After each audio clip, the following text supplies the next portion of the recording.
અમારી સમ્રાટ સમાચાર ચેનલ સબસ્ક્રાઇબ કરો, લાઈક કરો, કોમેન્ટ કરો અને જોતા રહો પળે પળના દરેક પ્રકારના સમાચારો।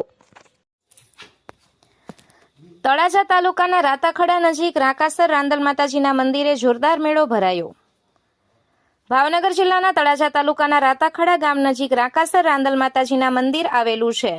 વર્ષોની પરંપરા મુજબ દર વર્ષે અહીં મહા મહિનાના દર રવિવારે મેળો ભરાય છે। તેવી જ રીતે આજે પણ અહીં મેળો ભરાયો હતો। તળાજાથી લઈને રાંદલ માતાજીના મંદિર સુધી ટ્રાફિક જામના દ્રશ્યો જોવા મળ્યા હતા। હજારોની સંખ્યામાં લોકોએ માતાજીના દર્શનનો લાભ લીધો હતો અને આ વિસ્તાર ડાઠા પોલીસ મથક નીચે આવતો હોવાથી ડાઠા પોલીસ દ્વારા અહીં ચુસ્ત બંદોબસ્ત ગોઠવી દેવામાં આવ્યો હતો।